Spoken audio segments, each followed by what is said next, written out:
అందరికీ నమస్కారాలు. గౌరవనీయులు జనసేన అధ్యక్షులు మిత్రులు పవన్ కళ్యాణ్ గారు, అదే సందర్భంలో బీజేపీ రాష్ట్ర పార్టీ అధ్యక్షురాలు పురంధేశ్వరి గారు, గౌరవనీయులు అచ్చెన్నాయుడు గారు, ఈ సమావేశానికి విచ్చేసినటువంటి నూతనంగా ఎంపికైనటువంటి ఎన్డీఏ ఎమ్మెల్యే అభ్యర్థులందరికీ పేరు పేరున మనస్ఫూర్తిగా నమస్కారాలు, అభినందనలు, శుభాభినందనలు. అందరూ కూడా మనస్ఫూర్తిగా కంగ్రాచులేషన్స్. అదే సమయంలో మీరందరూ కలిసి నన్ను శాసనసభ నాయకుడిగా, ఎన్డీఏ శాసనసభ నాయకుడిగా ఎన్నుకున్నందుకు మనస్ఫూర్తిగా అందరికీ నమస్కారాలు తెలియజేస్తున్నా, అభినందనలు తెలియజేస్తున్నా, ధన్యవాదాలు. ఇప్పుడే మిత్రులు మాట్లాడారు. నేను కూడా చాలా ఎన్నికలు చూశాను. ఈసారి రాష్ట్ర చరిత్రలో ఎప్పుడూ ఇవ్వనటువంటి తీర్పు ఇచ్చారు. ఈ తీర్పు మళ్ళీ నిలబెట్టుకునే బాధ్యత మనందరిపైన ఉంటుంది. అయితే రాష్ట్రంలో ఉండే 5 కోట్ల ప్రజలందరికీ శిరస్సు వంచి పాదాభివందనం చేస్తున్నా. ఈ రాష్ట్రాన్ని కాపాడుకోవడానికి మీరు చూపించిన చొరవ కోసం అందరం కూడా ఒకటి క్యాంపెయిన్ చేశాం. ప్రజలు గెలవాలి, రాష్ట్రం నిలబడాలి. ప్రజలు గెలిచారు. రాష్ట్రాన్ని నిలబెట్టే బాధ్యత ఇక్కడుండే శాసనసభ్యులపైన, మనందరిపైన ఉంది. ఈ విషయం మనం గుర్తుపెట్టుకోవాల్సిన అవసరం ఉంది. ఒక అరాచక పాలన, ఒక విధ్వంసకర పాలన. మామూలుగా ఇది చూస్తే ఈ కూటమి ఏర్పాటు చేసినప్పుడు కూడా నేను ఎప్పుడూ మర్చిపోలేను. ఇప్పుడే పురంధేశ్వరి గారు చెప్పారు, పవన్ కళ్యాణ్ గారు చెప్పారు. 3 పార్టీలు కూడా ఒక అత్యున్నతమైన ఆశయాల కోసం పార్టీలు పెట్టినప్పటికీ ఈరోజు కలయిక కూడా మీరు చూస్తే, ఈ కలయికని చాలా ఎన్నికలు చూశాను కానీ నా చరిత్రలో ఎన్నికలు అయిన తర్వాత కంప్లైంట్స్ ఉండేటివి. ఇక్కడ పలానోళ్ళు సరిగా పనిచేయలేదు, ఇక్కడ ఈ నాయకులు కోఆపరేట్ చేయలేదని. నేను చూసిన మొట్టమొదటి ఎన్నిక, ఈసారి ఎన్నికల్లో మాత్రం 100% 3 పార్టీల నాయకులు, కార్యకర్తలు సమిష్టిగా పనిచేశారు. దానికి కారణం మనం ఒకసారి అన్వేషిస్తే, ప్రజలు మనోభావాలకు అనుగుణంగా మన కార్యకర్తలు కూడా ప్రవర్తించే పరిస్థితికి వచ్చారు. రాష్ట్రంలో ఉండే ప్రతి ఒక్క కార్యకర్తని, 3 పార్టీల తరపున ఉండే ప్రతి ఒక్క కార్యకర్తని, నాయకుడిని మనస్ఫూర్తిగా అభినందిస్తున్నా, ధన్యవాదాలు తెలియజేస్తున్నా, కృతజ్ఞతలు తెలియజేస్తున్నా. మేము చాలా వేవ్స్ చూసాం. 94లో 1 సైడ్ ఎన్నికలు జరిగాయి. అప్పుడు కూడా ఇన్ని సీట్లు రాలా, ఇన్ని ఓట్లు రాలా. ఈరోజు మనం చూస్తే 175 సీట్లకు గాను 164 సీట్లు గెలిచాం. అంటే 11 సీట్లే ఓడిపోయాం. అంటే స్ట్రైకింగ్ రేట్ 93%. అంటే మామూలుగా 93% రావడం అనేది దేశ చరిత్రలోనే అరుదైన అనుభవం ఇది. అలాంటి అనుభవం ఇక్కడ చూపించారు.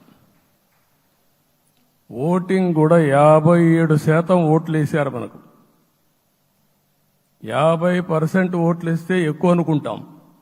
అలాంటిది 57% ఆవరేజ్గా ఈ రాష్ట్ర ప్రజానీకం మనల్ని ఆశీర్వదించారంటే మనలో ఎంత బాధ్యత పెరిగిందో మనం ఒక్కసారి గుర్తుపెట్టుకోవాల్సిన అవసరం ఉంది. జిల్లాల వారీగా, పార్లమెంట్ల వారీగా విశ్లేషిస్తే శ్రీకాకుళం క్లీన్ స్వీప్ 7కు 7 గెలిచాం. విజయనగరం అన్నీ గెలిచాం. అరకు 2-3 ఎన్నికల్లో మనం గెలవకుండా ఈసారి ఎన్డీఏ అభ్యర్థులు చూస్తే 7కు 5 గెలిచాం. మన దురదృష్టం పార్లమెంటు పోయింది. అక్కడి నుంచి వైజాగ్ 7కు 7 గెలిచాం. అనకాపల్లి 7కు 7 గెలిచాం. దెన్ తూర్పుగోదావరి, కాకినాడ, అమలాపురం, రాజమండ్రి, నరసాపురం, పక్కన వస్తే ఏలూరు, మచిలీపట్నం, కృష్ణా, గుంటూరు, నరసరావుపేట, బాపట్ల అన్స్టాపబుల్ 7కు 7 గెలిచాం. అక్కడి నుంచి ఒక్క ఒంగోలులో బ్రేక్ పడింది, ఒక 2 సీట్లు పోయినాయి. అక్కడి నుంచి నెల్లూరు 7కు 7 గెలిచాం. తిరుపతి 7కు 7 గెలిచాం. కానీ దురదృష్టం పార్లమెంటు పోగొట్టుకున్నాం. చిత్తూరు ఎప్పుడు ఇన్ని సీట్లు గెలవాలి, 7కు 7 గెలిచాం. అక్కడి నుంచి రాజంపేటలో 7కు 4 గెలిచాం. 3 సీట్లు పోగొట్టుకున్నాం, పార్లమెంటు పోయింది. అక్కడి నుంచి మీరు చూస్తే చరిత్రలో ఎప్పుడూ గెలవని విధంగా కడపలో 7కు 5 గెలిచాం మనం. ఆ తర్వాత అనంతపురకు వస్తే క్లీన్ స్వీప్ 7కు 7 గెలిచాం. హిందూపూర్లో 7కు 7 గెలిచాం. నంద్యాల ఎప్పుడూ ఊహించని విధంగా 7కు 7 గెలిచాం. ఆ తర్వాత కర్నూలుకు వస్తే 7కు 5 గెలిచాం. నేను ఈ 11 మందిని కూడా అదే మారిగా జనసేన మిత్రులు పవన్ కళ్యాణ్ గారు 21 సీట్లు తీసుకొని 21 గెలిచాడు.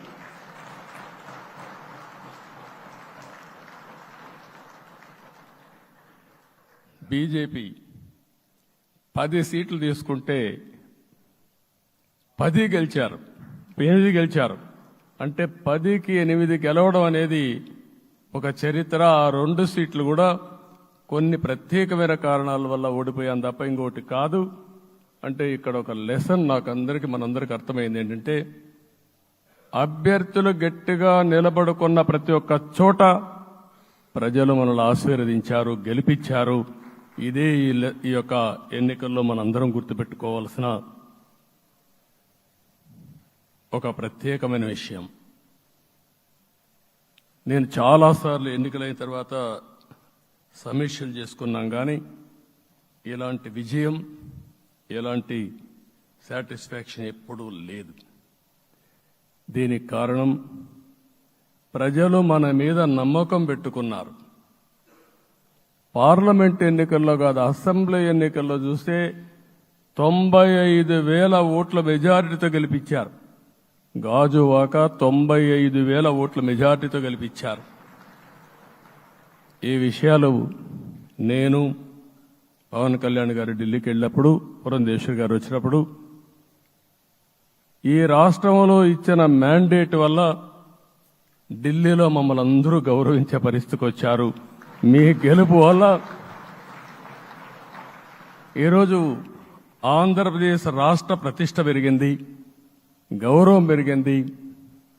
మనకు కూడా గౌరవం పెంచుకునే పరిస్థితికి వచ్చాం. అయితే ఇక్కడ ఒక విషయం మనం గుర్తుపెట్టుకోవాల్సింది, ఎంపిక చేసినప్పుడు అన్ని విషయాలు మేము కూలంకుషంగా ఆలోచించాం. ఏ సీటు ఏ అభ్యర్థులు ఏ పార్టీ తీసుకుంటే గెలుస్తారో ఆలోచించాం. ఒకసారి నేను చాలాసార్లు చూసినప్పుడు సీట్ల ఎంపికలో చాలా సమస్యలు వచ్చేటివి. మొట్టమొదటిసారిగా మొన్న ఎంపికల్లో కూడా చిన్న చిన్న సమస్యలు తప్ప ఎక్కడ పెద్ద సమస్యలు రాలేదు. అంటే మేమందరం కూడా ఒకటి ఆలోచించాం, గెలిపే ధ్యేయంగా పనిచేయాలి. కాబట్టి ఏ సీట్లో ఎవరు సీట్ ఇస్తే వాళ్ళు గెలుస్తారో ఆ సీట్లే ఇచ్చాం. అదే సమయంలో సీట్లు ఇచ్చిన తర్వాత ప్రతి ఒక్కరూ గౌరవించి గెలిపించే బాధ్యతకు వచ్చారు. ఇంకొక పక్కన ఈరోజు మిమ్మల్ని అందరినీ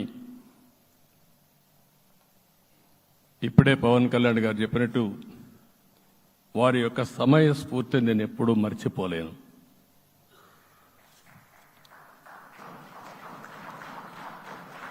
మొట్టమొదటిసారిగా నేను జైల్లో ఉన్నప్పుడు వచ్చాడు. వచ్చినప్పుడు నన్ను పరామర్శించాడు. బయట వచ్చి ఈ రాష్ట్రం అంత మునుపు చెప్పినా అంత మునుపు అనేక సందర్భాల్లో ప్రభుత్వ వ్యతిరేక ఓటు చీలకూడదని చెప్పారు.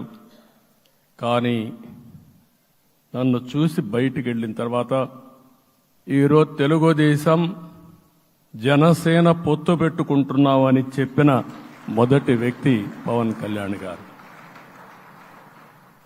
అప్పటికే బీజేపీతో పొత్తుంది. అయితే ఒక మాట చెప్పాడు, బీజేపీతో పొత్తుంది, బీజేపీ తెలుగుదేశం జనసేన 3 పార్టీలు కలిసి పోటీ చేస్తామని కూడా చెప్పి మళ్ళీ ఆ ప్రయత్నం చేసి కడాన రాష్ట్ర ప్రయోజనాల దృష్ట్యా బీజేపీ తెలుగుదేశం జనసేన పొత్తు పెట్టుకున్నాం. మనస్ఫూర్తిగా ఆయన అభినందిస్తున్నా. ఆ రోజటి నుంచి ఎలాంటి పొరపక్షాలు లేకుండా కలిసి పనిచేశారు. మాకు కొన్ని అనుమానాలు ఉండేటివి. ఓటు ట్రాన్స్ఫర్ అవుతుందా లేదా, ఓటు ట్రాన్స్ఫర్ కాకపోతే ఎక్కడన్నా సీట్లు నష్టపోతామని. అందుకే మీరు ఒకసారి చూస్తే ఎన్నికలు మొత్తం సెట్ అయింది, నామినేషన్స్ వేసాం, ముందుకెళ్ళాం. అదే సమయంలో మొట్టమొదటిసారిగా కొవ్వూరులో 3 పార్టీల నాయకులు కలిసి, నేను, పవన్ కళ్యాణ్ గారు, పురంధేశ్వరి గారు ముగ్గురం కలిసి ఫస్ట్ మీటింగ్ అడ్రస్ చేశాం. అక్కడి నుంచి 6 జిల్లాల్లో మేమిద్దరం కలిసి తిరిగాం. బీజేపీ నాయకులు కలిసి వచ్చారు. ఆ తర్వాత మొట్టమొదటిసారిగా అమిత్ షా గారు ఏదైతే అనంతపూర్లో ధర్మవరం కాన్స్టిట్యున్సీకి వచ్చారు. నేను మొన్న నేషనల్ మీటింగ్లో కూడా చెప్పాను. ఆయన వచ్చినప్పుడు చాలా స్పష్టంగా ఎందుకు మేము పొత్తు పెట్టుకున్నామనే విషయాలు చెప్తూ ఈ ప్రభుత్వ అవినీతిని ఎండగట్టారు, సూటిగా మాట్లాడారు. ఆ ఒక్క మీటింగ్తో రాష్ట్రం మొత్తం ఒక నమ్మకం వచ్చింది. బీజేపీ కూడా పూర్తిగా ఈ కూటమిని సపోర్ట్ చేస్తున్నారనే కాకుండా ఈ రాష్ట్రానికి ఏ అవసరం ఉందో చెప్పగలిగారు. అది అయిన తర్వాత ప్రధానమంత్రి గారు వచ్చారు. మొట్టమొదటి మీటింగ్ మీరు చూస్తే ఇక్కడనే రాజమండ్రిలో పెట్టారు. రాజమండ్రిలో స్పష్టత ఇచ్చారు. దేని అనకాపల్లిలో స్పష్టత ఇచ్చారు. తర్వాత రాజంపేటలో మాట్లాడుతూ చాలా క్లియర్గా చెప్పారు. ఇదే విజయవాడకు వచ్చినప్పుడు రోడ్ షో పెడితే నా జీవితంలో ఎప్పుడూ చూడలేదు, ప్రధానమంత్రి గారు కూడా అదే చెప్పారు, బ్రహ్మాండమైన రోడ్ షో విజయవాడలో జరిగిందని ప్రధానమంత్రి గారు కూడా అభినందించే పరిస్థితికి వచ్చారు. ఇవన్నీ కలయికే మన విజయం. ఈ విషయం మనం గుర్తుపెట్టుకోవాల్సిన అవసరం ఉంది. మీరు కష్టపడ్డారు. నేను చాలా ఎన్నికల్లో చూశాను. అందరూ అభ్యర్థులు కూడా ఈ ఎన్నికల్లో కష్టపడిన విధానం కానీ ఇంత కష్టం నేను ఎప్పుడూ చూడలేదు. ఒక్క మాటలో చెప్పాలంటే ప్రతి ఒక్కరూ మనసు పెట్టి పనిచేశారు. అందుకే ఈ గెలుపు వచ్చిందని చెప్పి కూడా నేను మీకు తెలియజేస్తున్నా. మీ అందరి సహకారంతో రేపు ప్రమాణ స్వీకారం చేస్తున్నాను. దానికి మీ అందరికీ ధన్యవాదాలు. రేపు ప్రమాణ స్వీకారానికి నరేంద్ర మోడీ గారు ప్రధానమంత్రిగా వారు వస్తున్నారు. అదే మరిగా ఎన్డీఏ నాయకులు వస్తున్నారు. ఇది ఒక అరుదైన అనుభవం. అంటే నేను 4వసారి ముఖ్యమంత్రిగా ప్రమాణ స్వీకారం చేస్తున్నాను. కానీ ఈసారి దీనికి ఉండే ప్రాధాన్యత, ప్రజలు మన మీద పెట్టుకున్న నమ్మకం, నష్టపోయారు, ఇబ్బందులు పడ్డారు, మన మీద హోప్ పెట్టుకున్నారు. తిరిగి నేను ఒక్కడినే చేసే కార్యక్రమం కాదు. అందరం సమిష్టిగా మళ్లీ ప్రజలకు రుణం తీర్చుకునే సమయం ఆసన్నమైంది. దానికి ఈ రాష్ట్రానికి పూర్తిగా కేంద్ర సహకారం అవసరం. నిన్న పోయినప్పుడు కూడా నేను చాలా స్పష్టంగా కేంద్ర నాయకత్వాన్ని కోరాను. అటు అమిత్ షా గారిని, అదే మరి ప్రధానమంత్రి గారిని అందరినీ కోరాం. పూర్తిగా సహకరిస్తామని వారు హామీ ఇచ్చారు. దానికి మనందరి తరపున కేంద్రంలో ఉండే ప్రధానమంత్రి నరేంద్ర మోడీ గారిని, అదే మరి అమిత్ షా గారిని, కేంద్ర నాయకత్వాన్ని, అదే మరిగా బీజేపీ దేశ అధ్యక్షుడైనటువంటి నేషనల్ ప్రెసిడెంట్ గారి నడ్డా గారిని మనస్ఫూర్తిగా అభినందిస్తున్నానని చెప్పి కూడా నేను మీకు తెలియజేస్తున్నాను. ఈరోజు 40 సంవత్సరాలుగా రాజకీయాల్లో ఉన్నాను. నేను ఎప్పుడు కూడా రాగద్వేషాలకు అతీతంగా రాజ్యాంగంలో ఏదైతే మనం ప్రమాణం చేస్తామో రాజ్యాంగాన్ని అనుసరించి అదే విధంగా పనిచేశాను. మళ్ళీ ఈరోజు మీ అందరికీ హామీ ఇస్తున్నాం. నాకు అలవాటు ప్రజల కోసం కష్టపడడం, అవిశ్రాంతంగా పనిచేయడం, పోరాటాలు మాత్రమే నాకు తెలుసు. ప్రజాహితం మాత్రం తెలుసు. తప్పకుండా దాన్ని నిలబెట్టుకుంటా. ఇన్ని దశాబ్దాలుగా కూడా ప్రతి అడుగు కూడా మీరు ఒకసారి చూస్తే ప్రతి ఆలోచన, తపన అన్నీ కూడా ప్రజల కోసమే చేశాం. ఈరోజు మనకిచ్చింది ప్రజల అధికారం కాదు. ఇది ఒక పవిత్రమైన అత్యున్నతమైన బాధ్యత మనకు అప్పచెప్పారు. ఈ విషయం అనుక్షణం ప్రతి ఒక్కరూ మనం గుర్తుపెట్టుకోవాల్సిన అవసరం ఉంది. నేను 14 సంవత్సరాలు దగ్గర ముఖ్యమంత్రిగా ఉన్నాను. 15 సంవత్సరాలు ప్రతిపక్ష నాయకుడిగా పనిచేశాను. ఎన్నో సవాళ్లు చూశాను, ఎన్నో సంక్షోభాలు చూశాను. ప్రతి ఒక్క సంక్షోభాన్ని ఒక అవకాశంగా మలుచుకుని ముందుకు పోయాం. ఈరోజు కూడా మీకు అందరికీ ఈరోజు రాష్ట్రంలో మనం చూస్తే చాలా సమస్యలున్నాయి. నా అనుభవాన్ని మొత్తం తీసుకుని పూర్తిగా మీ అందరి సహకారంతో, మిత్రులు పవన్ కళ్యాణ్ గారి సహకారంతో పేద ప్రజల జీవితాలను మార్చడానికి నిత్యం ఆలోచిద్దాం. అది చేసి మన నిజాయితీని, మన కృతజ్ఞతని ప్రజలకు తెలియజేద్దాం. అందుకని ఇంకొక పక్క మీరు ఆలోచిస్తే రాష్ట్రం పూర్తిగా శిథిలమైపోయింది. దెబ్బతినని వర్గం అంటూ లేదు. అందుకనే ఓసారి ఆశ్చర్యం కూడా వేస్తుంది. ఈ రాష్ట్రం నుంచి కూలి పనుల కోసం వేరే రాష్ట్రాలకు వెళ్లిన వ్యక్తులు సొంత డబ్బులు పెట్టుకుని వాళ్ళ యొక్క ఫుడ్ కూడా పాకెట్స్ తయారు చేసుకుని వచ్చి ఓటేసి మళ్లీ వెళ్లారు. ఇది ఊహించని పరిణామం. ఇక్కడుండేవాడు ఓటేయడం ఒక ఎత్తైతే, పేదవాడు చిన్న చిన్న పనులు చేసుకునేవాడు కూడా వచ్చి ఓటేశారు. ఎక్కడో అమెరికా, ఆస్ట్రేలియా, ఆఫ్రికా విదేశాల్లో ఉండే ఎన్ఆర్ఐస్ అయితే లక్షల రూపాయలు ఖర్చు పెట్టుకొని వచ్చి పనిచేశారు. లక్షల రూపాయలు ఖర్చు పెట్టుకొని వచ్చి మనకు ఓటేశారు. నా జీవితంలో ఎన్నోసార్లు ఎన్నికలు చూశాను, కానీ ఈసారి ఒక బాధ్యతతో ఓటర్స్ ప్రవర్తించిన తీరు శాశ్వతంగా తెలుగు జాతి చరిత్రలో మిగిలిపోతుంది. అది ఈరోజు జరిగిన విషయం మనం గుర్తుపెట్టుకోవాలి. మనందరం ఒకటే గుర్తుపెట్టుకోవాల్సిన అవసరం ఉంది. ఏ అహంకారంతో విర్రవీగిపోయారో ఆ అహంకారం కూలిపోయింది. ఎన్నోసార్లు మనం చెప్పాం, ఏ వ్యక్తికి పదవొస్తే వినయం కూడా అవసరం. పదవొచ్చిందని విర్రవీగిపోయి రేపనేది లేకుండా ఉంటుందనుకుంటే మాత్రం ఇదే జరిగే పరిస్థితి వస్తుంది.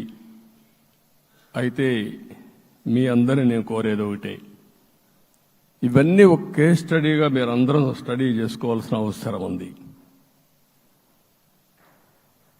ప్రజలు బూతులు మాట్లాడే నేతల్ని, అరాచక శక్తుల్ని, అవినీతి పరుల్ని చూశారు. పాలకులంటే ఎలా ఉండాలో చూశారు. ఈ 5 సంవత్సరాల్లో పాలకుడు ఎలాంటి వాడు వచ్చి అర్హత లేని వ్యక్తి ఏ విధంగా ఉన్నాడో చూశారంటే, ఈరోజు ఇచ్చిన తీర్పు ఈ 5 ఏళ్లు పరిపాలించినటువంటి వ్యక్తి యొక్క ప్రవర్తన చూసిన తర్వాత ఇలాంటి వ్యక్తి పాలనకు పనికిరాడనే ఉద్దేశంతో ఓట్లు చేసే పరిస్థితికి వచ్చారు. ఇది నా ఉద్దేశ ప్రకారం ఒక కేస్ స్టడీ అవుతుంది, మనందరం కానీ జాగ్రత్తగా ఆలోచిస్తే. కానీ మనం కూడా అదే విధంగా కక్ష తీర్చుకోవాలి అని కానీ మనం ముందుకు పోతే మనకు కూడా సమస్య వస్తుంది.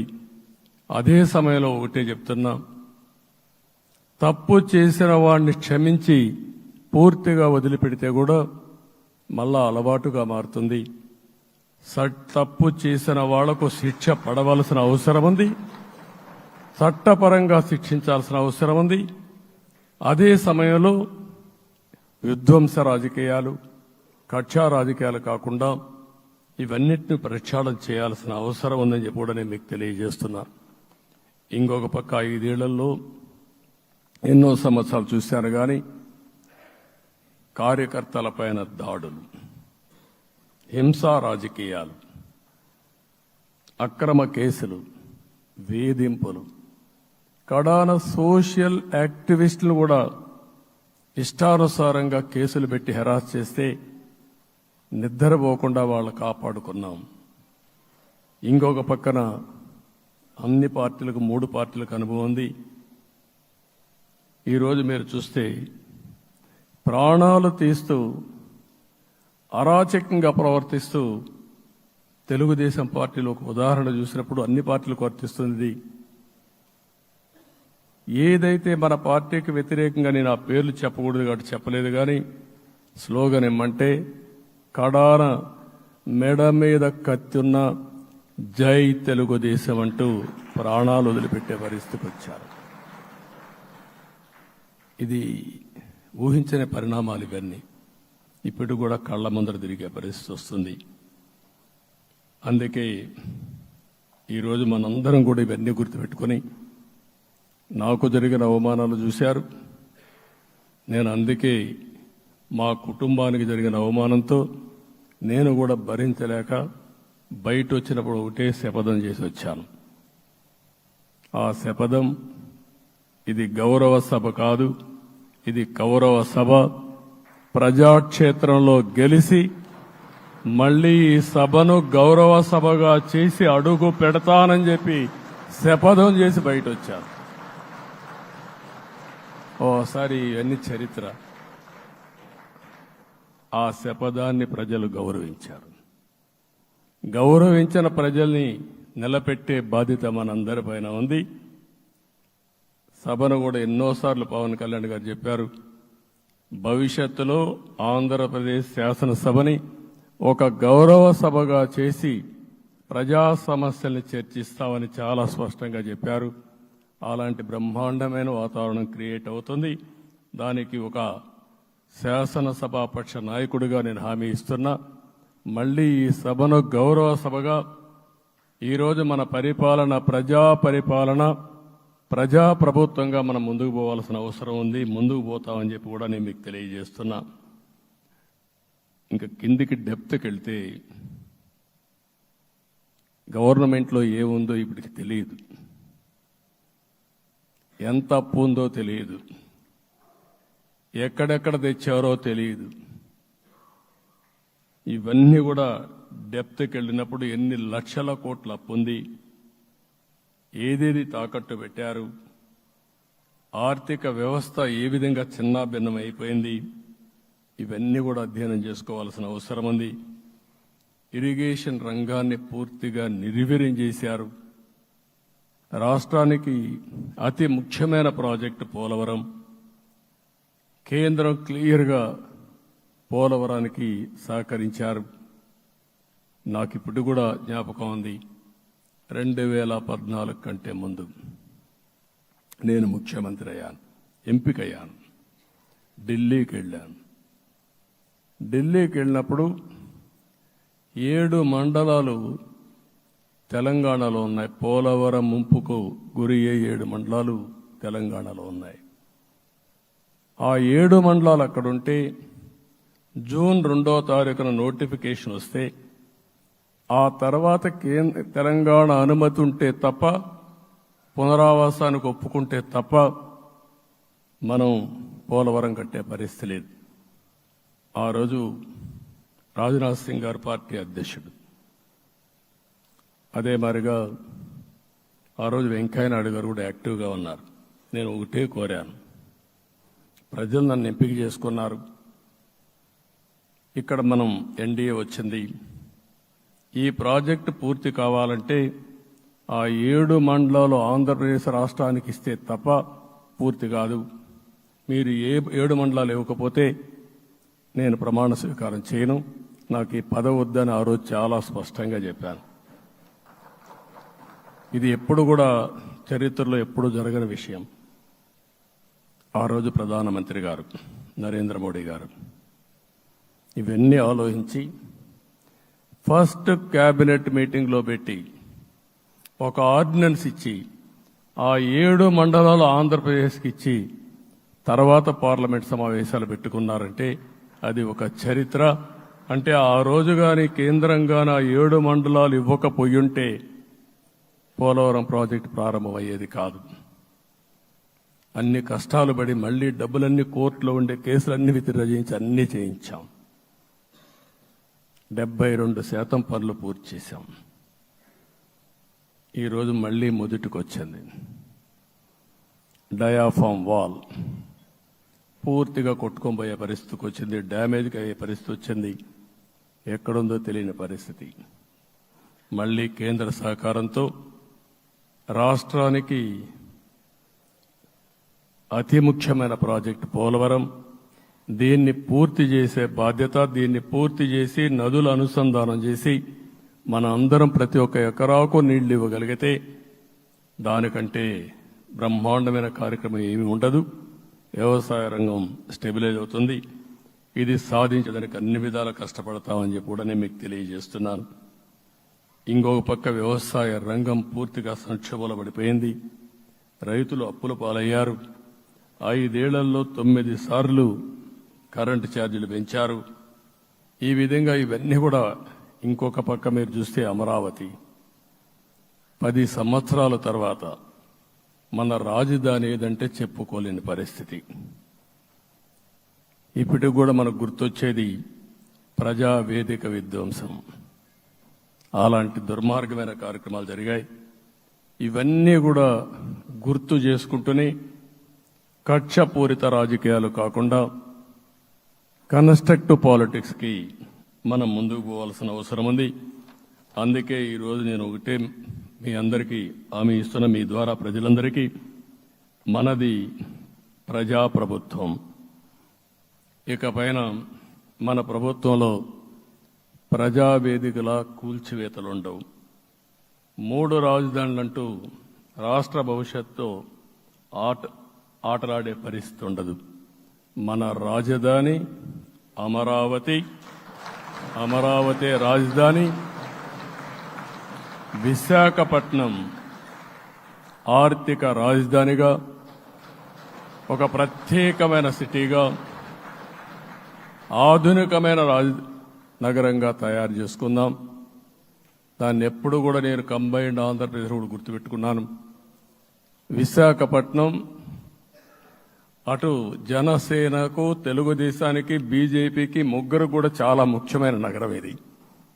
ఎందుకు నేను ఈ మాట అంటున్నానంటే, లాస్ట్ ఎలక్షన్లో 2014లో హరిబాబు అక్కడ ఎంపీగా గెలిచారు. తర్వాత విడిపోయిన తర్వాత 2014లో మళ్లీ మనం పోటీ చేసినప్పుడు చేశాం. 2019లో 4 అసెంబ్లీ సీట్లు గెలిపించిన ఏకైక నగరం విశాఖపట్నం తెలుగుదేశం పార్టీకి. అదే మాదిరిగా ప్రజల్లో గణనీయమైనటువంటి అభిమానం జనసేన అధినేత పవన్ కళ్యాణ్ గారి పైన ఉంది. ఈ 3 కలిపి నిన్న ఒక సునామీ మారిగా వచ్చింది. అక్కడ ఒక్కొక్క సీట్లో మీరు చూస్తే 90,000, 90,000, 70,000, 80,000 మెజారిటీ గెలిపించారంటే ఆనాటి ముఖ్యమంత్రి విశాఖపట్నాన్ని రాజధానిగా చేస్తాను, ఎన్నికలు అవుతానే అక్కడే ప్రమాణ స్వీకారం చేస్తానంటే నువ్వు రావద్దు అని ప్రజా తీర్పిచ్చిన రాజధాని నగరం విశాఖ నగరం. అంటే ఎలాంటి టెంప్టేషన్ కూడా లొంగలేదు వాళ్ళు. ఇది ఒక అనుభూతి. విశాఖపట్నాన్ని మర్చిపోయే సమస్య లేదు. తగిన గుర్తింపు ఇస్తాం, అభివృద్ధి చేస్తాం. ఇంకొక పక్క కర్నూలుని కూడా ఇదే మాదిరిగా చెప్పి కర్నూలుని జ్యుడిషియల్ క్యాపిటల్గా చేస్తామని కడాన ఏమీ చేయకుండా వదిలిపెట్టినటువంటి వ్యక్తి. ఈరోజు మీరు ఒక్కసారి గుర్తుపెట్టుకోవాల్సింది, నేను చాలా ఎన్నికలు చూశాను కానీ రాయలసీమలో వన్ సైడ్ ఎన్నికలు జరిగాయి. బ్రహ్మాండంగా ఓట్లేశారు. ఓట్లేయడమే కాదు, ఊహించినటువంటి మెజార్టీస్ ఇచ్చారు. ఇది నేను కొంచెం భయపడ్డాను బిగినింగ్లో, కానీ ఊపు చూసిన తర్వాత మాత్రం అనిపించింది అందరూ ఎక్స్పెక్ట్ చేశారు రాయలసీమలో కొంచెం ఇబ్బంది ఉంటుందని. అలాంటి రాయలసీమ తిరుగుబాటు చేసే పరిస్థితికి వచ్చింది. దానికి కూడా మన అందరి మీద బాధ్యత ఉంది. కర్నూలుని అన్ని విధాల అభివృద్ధి చేసే బాధ్యత Telugu Desam party, Janasena, BJP, NDA కూటమి తీసుకుంటామని కూడా హామీ ఇస్తున్నాను. ఈ 3 సిటీలే కాకుండా మొత్తం అన్ని జిల్లాల్ని సమభావంతో ఆలోచించి మనం ముందుకెళ్దాం. ఇంకొక పక్క మనలో ఏ కోశాన కూడా అహంకారం ఉండకూడదు, అరాచకం అనేది ఎక్కడా కనిపించకూడదు. ఈ రాష్ట్రంలో అశాంతికి చోటు అనేది లేకుండా ముందుకు పోవాల్సిన అవసరం ఉంది.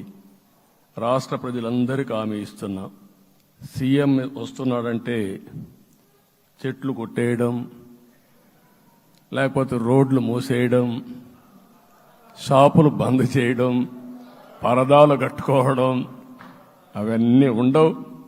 సీఎం కూడా ఒక మామూలు మనిషిగానే వస్తా,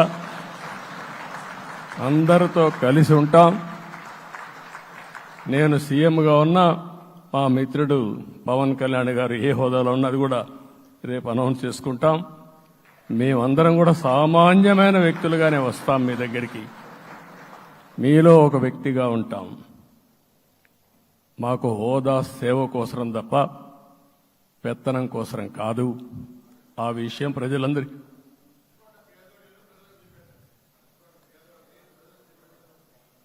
అవన్నీ చేస్తాం. ఇంకొక పక్కన నిన్న మొన్న నేను వస్తానంటా ఉంటే వాళ్ళకు కూడా తెలుసు కాబట్టి ఎన్డీఏ అభ్యర్థిగా అంటే శాసనసభ నాయకుడిగా ఎన్నుకుంటారనే ఉద్దేశంతో, ముఖ్యమంత్రి అవుతాను ఉద్దేశంతో రోడ్లన్నీ కూడా నిలిపేస్తాను. నేను ఒకటే చెప్పాను, మేము వచ్చినప్పుడు ఒక్క నిమిషం ఒక సిగ్నల్కి ఇంకొక సిగ్నల్కి కొద్దిగా గ్యాప్ పెట్టుకోండి. అవసరమైతే ఒక 5 నిమిషాలు లేట్ అయినా మాకు పర్వాలేదు, కానీ ప్రజలు ఎవ్వరికీ ఇన్కన్వీనియన్స్ కలగకూడదని చాలా స్పష్టంగా ఆదేశాలు ఇచ్చాం. కాబట్టి అవన్నీ మనం చేద్దాం. ఇంకొక పక్కన దాడులు చేసి బాధితులపైనే కేసులు పెట్టే పరిస్థితి ఉండదు ఈ రోజు నుంచి. అది కూడా మనం చూసాం. ఏ ఒక్కరి ఆత్మగౌరవానికి భంగం కలగదు. ఒక పాజిటివ్ గవర్నెన్స్ అన్ని చోట్ల కనపడిస్తుంది. ప్రజాహితం కోసమే పనిచేస్తాం. ప్రతి నిర్ణయం, ప్రతి అడుగు ప్రజల కోసమే ఉంటుంది. స్టేట్ ఫస్ట్ అనే నినాదంతో ముందుకు పోతాం. ఈరోజు మేము ముగ్గురం కూడా ఢిల్లీలో వెళ్ళినప్పుడు కూడా మా ఆలోచన ఈ రాష్ట్రం ముందుండాలనే ఉద్దేశంతోనే ముందుకు పోయాం. అదే సమయంలో ఈరోజు మన రాష్ట్రానికి కూడా సముచితమైన గౌరవం. 3 మంత్రులు కేంద్రంలో మన వాళ్ళు ఉండే పరిస్థితికి వచ్చారు. ఒక పక్కన రామ్మోహన్ నాయుడు శ్రీకాకుళం ఎంపీ, ఆయన కేంద్రంలో మంత్రి పదవి, కేబినెట్ పదవి వచ్చింది. ఇంకొక పక్కన పెంబసాని చంద్రశేఖర్కి స్టేట్ మినిస్టర్గా ఎంఓఎస్ కింద ఇచ్చారు. మూడోది కూడా ఒక సామాన్యమైన కార్యకర్త Srinivasa Varma, Narasapur MP, BJP MP, ఈరోజు కేంద్రంలో మంత్రి స్థానం వచ్చింది. ఓసారి బీజేపీలో కూడా ఇది ఒక ప్రత్యేకత. ఆయన ఎంపీ ఇచ్చినప్పుడు నాకే ఆశ్చర్యం వేసింది. ఒక మామూలు వ్యక్తి ఎంపీ ఇచ్చారు. అప్పుడు ఆలోచించినప్పుడు నేను ఫస్ట్ మీటింగ్ పోతే వచ్చాడు. వచ్చినప్పుడు నేను ఎంక్వైరీ చేస్తే ఆయన స్ట్రాంగ్గా పార్టీ కోసం పనిచేశాడు. ఒక పార్టీ కార్యకర్తను గుర్తించిన పార్టీ భారతీయ జనతా పార్టీ. అది కూడా తెలుగుదేశంలో కూడా చేస్తున్నాం, జనసేనలో కూడా చేస్తున్నాం. వారి యొక్క ప్రత్యేకత. ఈరోజు నిన్న కూడా మనం అందరం చూస్తే మోదీ గారు మొన్నే మీటింగ్ అయినప్పుడు చూశాం, ఆయన స్పీచ్ను కూడా చూశాం. నేను కూడా చాలా స్పష్టంగా చెప్పాను, 10 సంవత్సరాల మోడీ గారి పరిపాలన దేశ ప్రతిష్ట పెంచింది.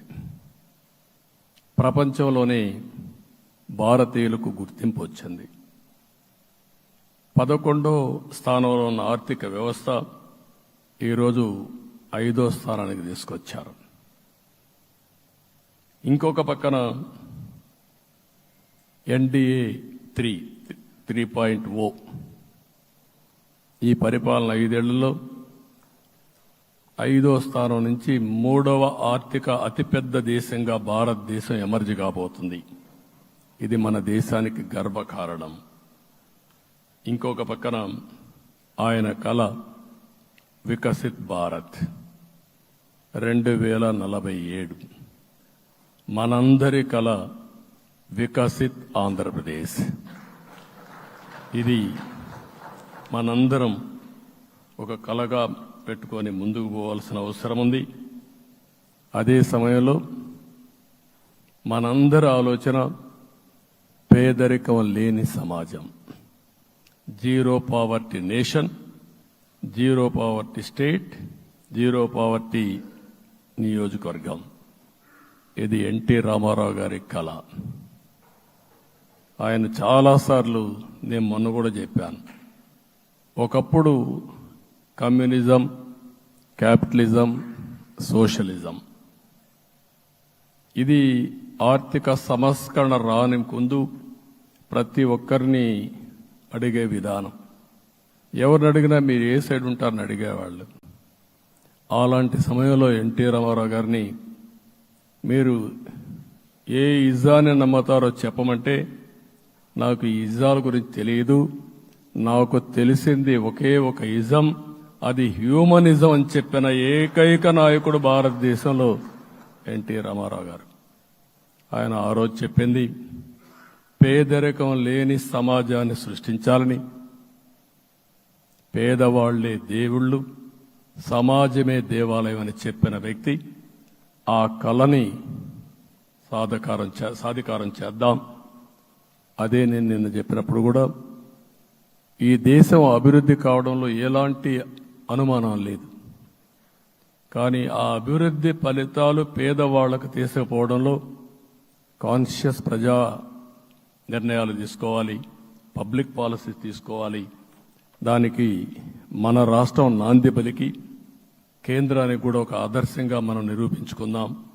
దానికి మీరందరూ కూడా మీ స్థాయిల్లో మీరు చేయాల్సిందిగా నేను కోరుకుంటూ ఈరోజు ప్రజలందరికీ విజ్ఞప్తి చేస్తున్నాం. మీరు ఓట్లు వేశారు, మమ్మల్ని గెలిపించారు, మీరు గెలిచారు, మీ పని అయిపోలేదు. కానీ మమ్మల్ని అనునిత్యం ఆశీర్వదించుతూ నడిపించే బాధ్యత ప్రజల్ని తీసుకోమని పూర్తిగా కోరుకుంటున్నా. ప్రజాస్వామ్యంలో ఎప్పుడు కూడా ఓట్లేసి బాధ్యత లేకుండా ఉండేవాళ్ళు, కావాల్సింది అడిగేవాళ్ళు.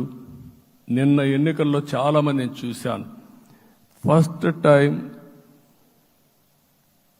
పోలింగ్ ప్రారంభం అవుతానే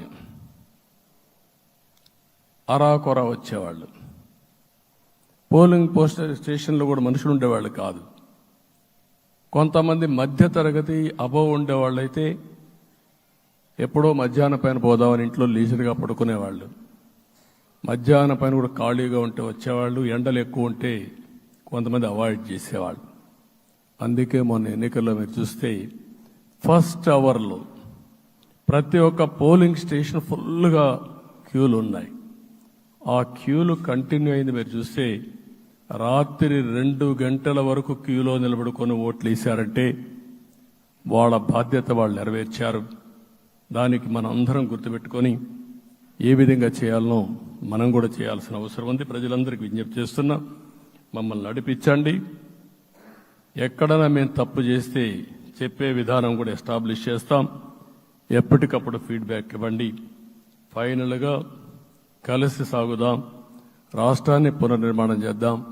నా జీవితంలో నేను చాలా చూశాను, కానీ నాకు ఒకటే కోరిక, భారతదేశం ప్రపంచ దేశాల్లో నెంబర్ 1 దేశంగా తయారు కావాలి. అవుతుంది, దాంట్లో అనుమానం లేదు. 2047కి ప్రపంచంలో భారతదేశం మొదటి స్థానం. బాగా పనిచేసుకుంటే, లేకపోతే 2వ స్థానంలో మనం ఉంటాం. అదే సమయంలో ప్రపంచం మొత్తం భారతీయులు నెంబర్ 1 స్థానంలో ఉంటారు. అది నరేంద్ర మోడీ గారి కళ. అది డెఫినెట్గా జయప్రదం అవుతుందని నేను ప్రగాఢంగా విశ్వసిస్తున్నా. ఇందులో నా స్వార్థం కూడా ఉంది. తెలుగు జాతి ప్రపంచంలోనే నెంబర్ 1గా ఉండాలనేది మన కోరిక. ఇప్పటికీ మీరు చూస్తే హైయెస్ట్ పర్ క్యాపిటా ఇన్కమ్ ప్రపంచంలో ఏ దేశంలోకి వెళ్ళా భారతీయులు సంపాదిస్తున్నారు. అందులో అగ్రస్థానంలో తెలుగు వాళ్ళు ఉన్నారు. అదే సమయంలో ఈ రాష్ట్రాన్ని నెంబర్ 1గా చేయాలనే సంకల్పం మనందరికీ ఉండాల్సిన అవసరం ఉంది. ఇది అసాధ్యం కాదు. ఈ రోజు ఉండే పరిస్థితిని సవరిస్తూనే మళ్లీ నిర్మాణాత్మకంగా వెళ్తే ఒక నిర్దిష్టమైన సమయం ప్రకారం ఆంధ్రప్రదేశ్ రాష్ట్రాన్ని నెంబర్ 1 చేసుకునే అవకాశం ఉంటుంది. అదే సమయంలో జీరో పావర్టీ. మన ఆలోచనలన్నీ కూడా ఒకటే మీరు ఆలోచించుకోవాలి. ఎవరైతే పేదవాళ్ళు ఉన్నారో, పేదవాళ్ళలో నిరుపేదలు ఉన్నారో దానిపైన దృష్టి పెట్టాలి. దీనికి కూడా ఒక కార్యక్రమాన్ని మనం తీసుకుంటామని చెప్పి తెలియజేసుకుంటూ, మరొకసారి ఇది ఒక అరుదైన అనుభవం. నా జీవితంలో మరిచిపోలేనటువంటి ఘట్టం. దీనికి మిమ్మల్ని అందరినీ ఎన్డీఏ అభ్యర్థిగా ముఖ్యమంత్రిగా నన్ను ఎంపిక చేసిన ఎన్డీఏ ఎమ్మెల్యేలందరినీ పేరు పేరున మనస్ఫూర్తిగా అభినందిస్తూ, మరొకసారి బాధ్యత ఈ రోజు నుంచి ఇంకా ఎక్కువైంది. నిన్నటి వరకు ఈ రాష్ట్రంలో ప్రతి ఒక్కరికి నిద్ర లేని రాత్రులే. నా ఒక్కడికే కాదు. ఇప్పుడు తలుసుకుంటే ఓసారి బాధేస్తుంది. ఆ బాధపడిన రోజులు చూసుకుంటే, ఒక వ్యక్తిని జైల్లో పెట్టినప్పుడు నాకు 40 రోజుల నుంచి 90 రోజులు 100 రోజులు పట్టేది మళ్ళా బయట తేవాలంటే.